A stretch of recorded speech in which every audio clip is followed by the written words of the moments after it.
Welcome back to Jwalpa coaching classes. जैसा कि हम लोग अपना हिस्ट्री का chapter nationalism in India discuss कर रहे थे। लास्ट क्लास में हमने जो डिस्कस किया था वो रिबेलियन किया था कि जो रिबेलियन एक्ट था मतलब लोगों ने अपना विद्रोह किस तरीके से पूरे देश में दिखाया। गांधी जी ने कौन कौन सी मूवमेंट को स्टार्ट किया, कौन कौन सी मूवमेंट उन्हें उन्हें रोकनी पड़ी। अब moving on with the further topic, let's start with Swaraj in the plantation. Swaraj in the plantation का मतलब क्या है? स्वराज इन दी प्लांटेशन का मतलब ये है कि उन्होंने जो प्लांट्स ये प्लांटेशन पे डिपेंड करते थे किसान या पीजेंट्स वगैरह, उनके लिए क्या स्टेप लिए और उन लोगों ने किस तरीके से उस चीज पे अपना सपोर्ट दिखाया। Workers to had their own understanding of Mahatma Gandhi and the notion of Swaraj. For plantation workers in Assam, Assam में प्लांटेशन वर्कर्स के लिए freedom meant the right to move freely in and out of the confined space in which they were enclosed. मतलब अगर उन plantation के जो peasants थे उनके लिए फ्रीडम का मतलब ये था कि वो कहीं भी अपने कन्फाइंड एरिया में, मतलब जो उनका रीजनल एरिया है जहां पर उनकी प्लांटेशन हो रही है, वहां फ्रीली कहीं पे भी मूव कर सकते हैं without any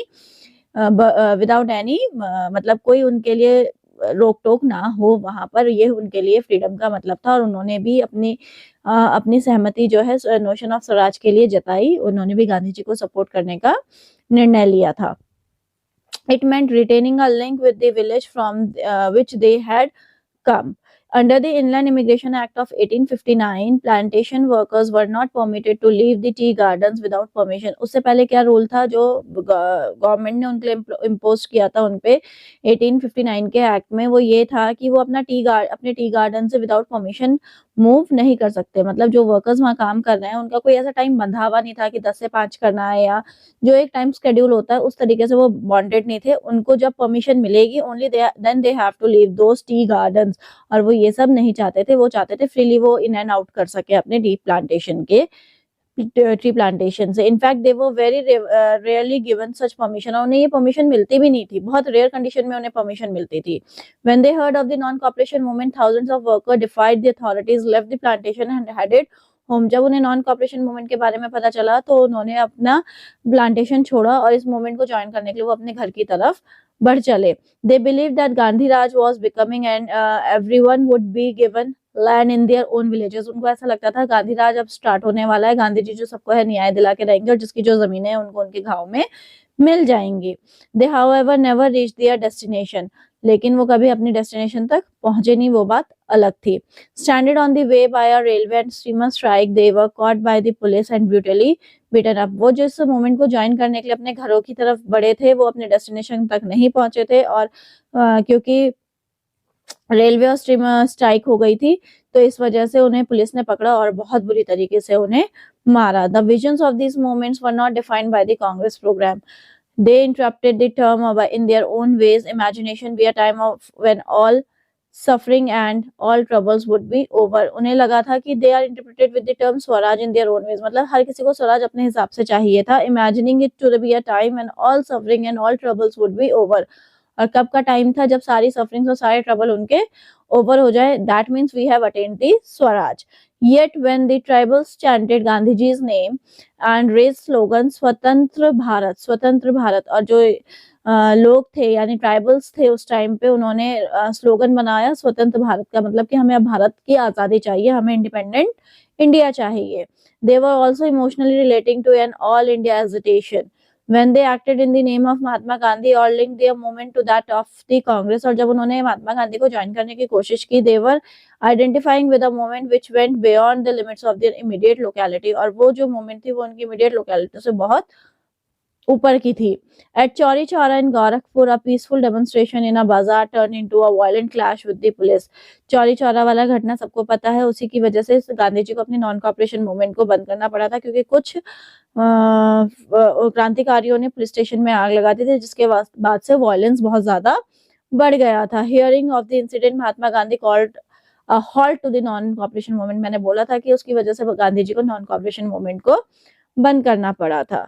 now toward civil disobedience. अब ये सिविल डिसोबीडियंस है क्या? अगर बात करें तो सविनय अवज्ञा आंदोलन, इसका जो हिंदी मीनिंग है वो ये है। अब आप इसको जो दूसरे नाम से जाना जाता है वो है सॉल्ट सत्याग्रह। अब ये क्या है? महात्मा गांधी ने डिसाइड किया था जब कि नॉन कॉपरेशन मूवमेंट को खत्म कर दिया जाए, विड्रॉ कर दिया जाए, He felt the movement was turning violent in many places and satyagrahis needed to be properly trained before they would be ready for mass struggles. उन्हें लगता था कि मूवमेंट अब बहुत वायलेंट हो चुकी है, स्ट्रगल स्टार्ट हो चुके हैं, लेकिन अभी उनके सत्याग्रही इतने प्रिपेयर नहीं है, इसलिए उन्होंने नॉन कॉपरेशन मूवमेंट को बंद कर दिया गया था और सिविल डिसोबीडियंस के लिए उन्होंने शुरुआत करी थी। सिविल डिसोबीडियंस जो फाउंड हुई थी वो इस प्रिंसिपल हुई थी कि they have to define the British regulations, मतलब to resist British rule by deliberately violating laws denied and unjust, means कि उन्हें जो ब्रिटिश के रूल्स हैं उनको उन्हें फॉलो नहीं करना है। ब्रिटिशर्स ने असल में क्या करा था कि उन्होंने नमक के उस पे भी टैक्स लगाना स्टार्ट कर दिया था और ये इसीलिए इसे सॉल्ट सत्याग्रह भी किया था क्योंकि दांडी मार्च गांधी जी ने स्टार्ट किया था और इसका ये किसके विरोध में था? सॉल्ट के टैक्स के विरोध में था, क्योंकि गांधी जी का मानना था अमीर हो या गरीब हो, नमक एक ऐसी चीज है जिसकी नेसेसिटी सबको है और इस पे अगर टैक्स लग रहा है तो गरीब इससे बहुत ज्यादा प्रभावित हो रहा है। तो इस टैक्स को खत्म कराने के लिए उन्होंने इस मूवमेंट का स्टार्ट किया था। इसे दूसरे नाम से सॉल्ट सत्याग्रह भी कहा जाता है और दांडी मार्च उन्होंने स्टार्ट किया था। ठीक है, within the Congress some leaders were by now tired of mass struggles. They wanted to participate in election to provincial councils that had been set up by the Government of India Act in 1919. उन्हें लगता था ये struggle या movement करने से कुछ नहीं होगा।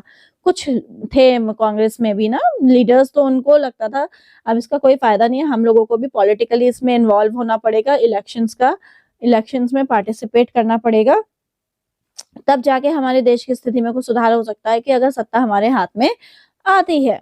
They felt that it was important to oppose British policies within the councils, और उन्हें लगता था कि काउंसिल जब तक ब्रिटिशर्स के हाथ में है तो उनकी पॉलिसीज को अपोज करने का कोई खास फायदा नहीं है क्योंकि हम इसमें शायद कामयाब भी ना हो पाए। आर्ग्यू फॉर रिफॉर्म, उन्होंने फिर आर्ग्यू करी इस चीज पे, demonstrate that these councils were not truly democratic.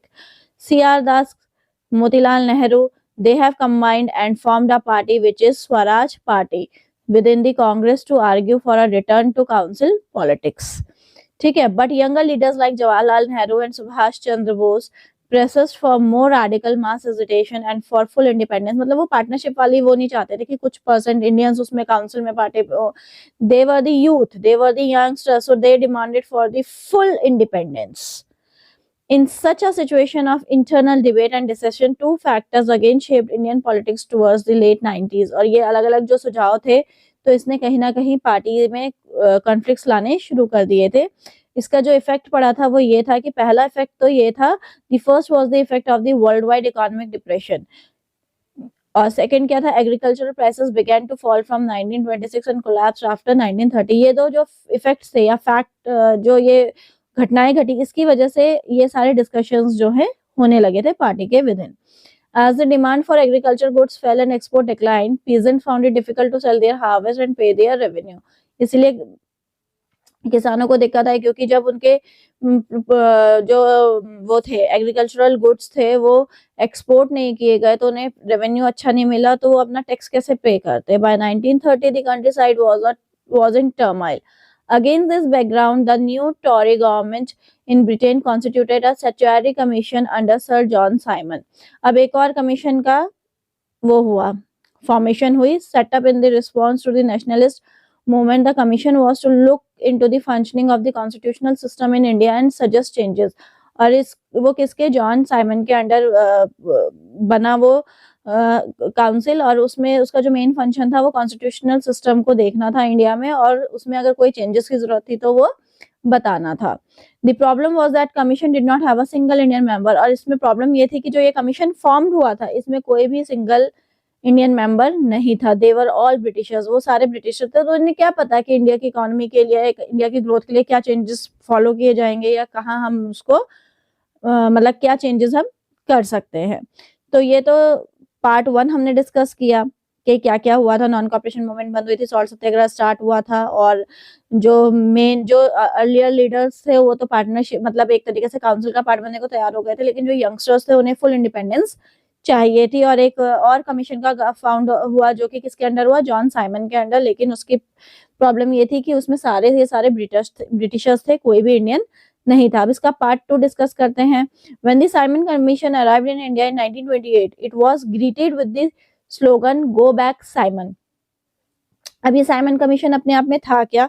Simon commission जो था वो कॉन्स्टिट्यूशनल रिफॉर्म था and it was boycotted and widely criticised by Indians for its all British composition. क्यों? क्योंकि उसमें सारे ब्रिटिशर्स थे तो वो जो था कहीं ना कहीं उसके लिए उसको बॉयकॉट करना चाहते थे, क्योंकि वो नहीं चाहते थे कि साइमन का जो ये कमीशन है वो इंडिया में आके कोई हमारे लिए चेंजेस वगैरह के बारे में कोई सुझाव दे, क्योंकि उन्हें उनका सबसे बड़ा रीजन उसका ये था क्योंकि जो उस कमीशन के मेंबर्स थे वो सारे ब्रिटिशर्स थे, इंडियंस नहीं थे। तो उन्हें लगता था कि ये ब्रिटिशर्स हमारे भले के लिए क्या सोचेंगे।